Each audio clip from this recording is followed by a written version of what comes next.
बात करते हैं मैग्नेटिक मटेरियल के बारे में। तो अर्थ में जो भी मैग्नेटिक मटेरियल पाया जाता है उनको 3 कैटेगरी में डिवाइड किया जाता है। तो फर्स्ट है फेरोमैग्नेटिक मटेरियल, दूसरा है पैरामैग्नेटिक मटेरियल और तीसरा आता है डाई मैग्नेटिक मटेरियल। तो जो डाई मैग्नेटिक मटेरियल होता है उसकी जो परमिएबिलिटी होती है वो लेस देन 1 होती है, और जो पैरामैग्नेटिक मटेरियल होता है उसकी जो परमिएबिलिटी होती है वो 1 से थोड़ी ज़्यादा होती है। बट जो फेरोमैग्नेटिक मटेरियल होता है उसकी परमिएबिलिटी बहुत ज़्यादा होती है।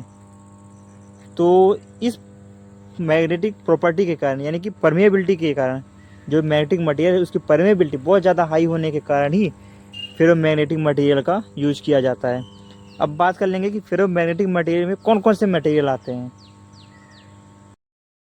तो जो फेरोमैग्नेटिक मटेरियल होता है उसके अंतर्गत निकिल आता है, कोबाल्ट आता है, आयरन के बारे में तो आप जानते ही होंगे, और आप अक्सर नाम सुने होंगे कास्ट आयरन, है ना। तो ये जो आयरन है ये भी फेरोमैग्नेटिक मटेरियल के अंतर्गत ही आता है। और इन मटेरियल से बने एलॉय, ये सब फेरोमैग्नेटिक मटेरियल के अंतर्गत आती है। और क्योंकि इनकी जो परमिएबिलिटी होती है ना बहुत ज़्यादा होती है, इसलिए इनको फेरोमैग्नेटिक मटेरियल के अंतर्गत रखा गया है। तो जो ये मैग्नेटिक मटेरियल है इनको भी 2 कैटेगरी में डिवाइड किया गया है, एक सॉफ्ट मैग्नेटिक मटेरियल, एक हार्ड मैग्नेटिक मटेरियल।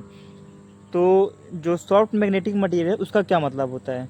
तो जब अपन बात करते हैं ना कि लॉसेस ज़्यादा हो रहे हैं, ट्रांसफार्मर में लॉसेस ज़्यादा हो रहे हैं, तो इसका मतलब ये है कि जो जो कोर हमने चूज़ किया है उसका जो एरिया है उसको बोलते हैं हिस्टैरिसीस लूप, वो एरिया ज़्यादा होता है, इसके कारण से लॉसेस बढ़ते हैं।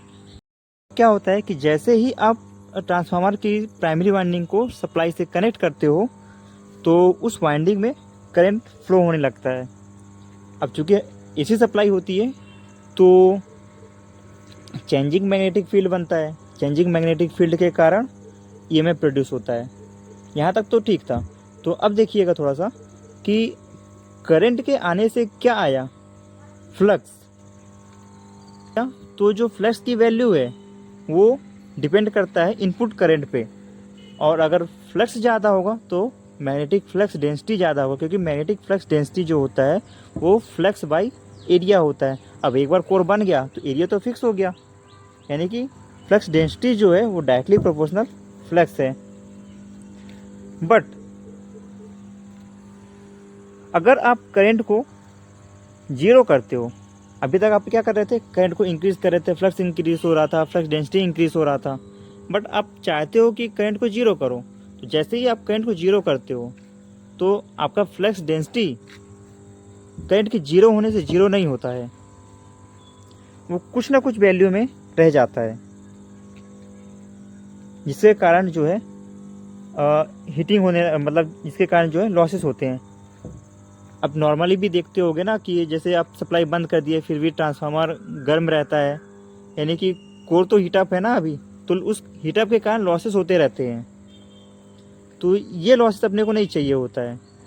तो जो कोर है, जो मैग्नेटिक कोर है, यानी कि जो मैग्नेटिक मटेरियल हम चूज़ किए हैं उसका जो हिस्टैरिसीस लूप है वो छोटे होने का मतलब है कि करंट को अगर जीरो करें तो हमारा जो फ्लक्स डेंसिटी है वो भी जीरो होना चाहिए, और जितना क्लोज रहेगा उतना अच्छा है। तो सॉफ्ट मैग्नेटिक मटेरियल में यही इसकी प्रॉपर्टी होती है कि करंट को जीरो करने से जो फ्लक्स डेंसिटी है वो जीरो तो नहीं होता बट जीरो के करीब होता है, जिससे लॉसेस कम होते हैं। इसलिए सिलिकॉन स्टील का यूज किया जाता है क्योंकि इसमें ये प्रॉपर्टी पाई जाती है।